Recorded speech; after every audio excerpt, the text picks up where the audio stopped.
Wow, those are awesome testimonies, Alf. They are amazing testimonies, and they're just a few of hundreds of people who have come and have received inner healing using this process. I'm sure people would like to know a little bit more about the process of inner healing. Can you share that with us? The process has a number of steps, and the one area that I would talk about first is what I call blocks or barriers. Because the inner healing process, as easy as it is, can sometimes be blocked by things like unconfessed sin, unforgiveness, lack of self-forgiveness, and mental agreements. And these blocks, they're significant ways that the mind is used to stop us from hearing truth.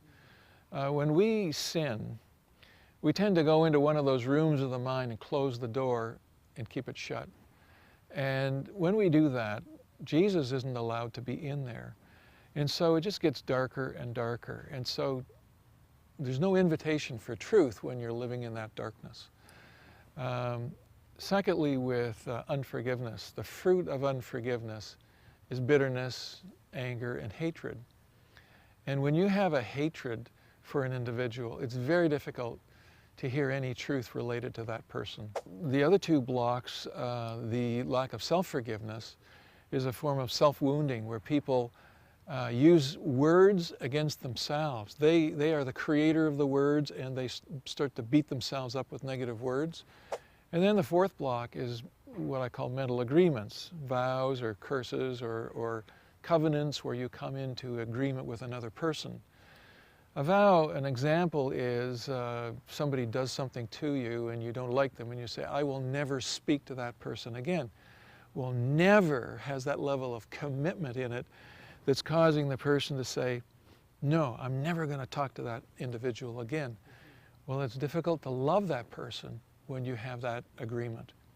And so when you have those sorts of mental agreements, they need to be renounced and they need to be replaced with more positive mental agreements.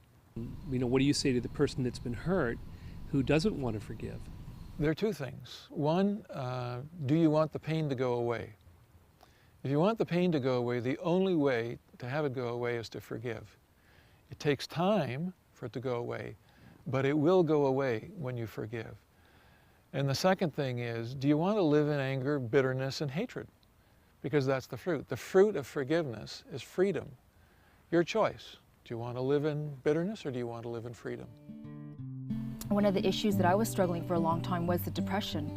And doing some work with Alf and even on my own, because of the training that I did receive, I have been set free from depression. I know now that, Jesus is with me and, the joy is really within me now, and I've been walking freely for the last number of years. And so I thought, well, you know what, let's just see how this works with children as well. And because I have my own kids, I thought, you know what, I want to see how it works on my son Nathan, who's now 6 years old.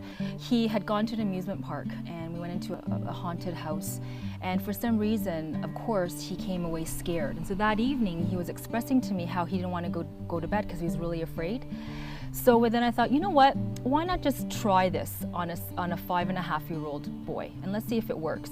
And so within a couple of minutes, we went through the inner healing process. He said, you know what, Mom, Jesus is here. He's taken that scary picture and feeling away, and I'm okay now. And I said, are you sure? And he goes, oh yeah, that's it. So that night, he was able to go to bed, and he had no qualms. He fell asleep peacefully and slept through the night. Hi, my name is Nicole, and I first came to see Alf about a year ago. We talked about how these things were, what I seemed to be struggling with, this feeling of just not being good enough. As he prayed, and we invited the Lord to come into the situation and to see if there was a source. I'll never forget closing my eyes as he prayed, and the memory that came back was when I was about 4 years old. But I remembered clearly as I sat there, I could see the neighborhood, I could see the arena that was down below, I could see the house we were going into. And my dad, when I was about 4, my sister was about 2, loved to take us to house parties where we would sing for people. And I remember saying to Alf when that memory came back, I said, I don't understand. This is one of the few good memories that I remember. But the moment I said that, it was like I felt a band around my head, and I felt the pressure.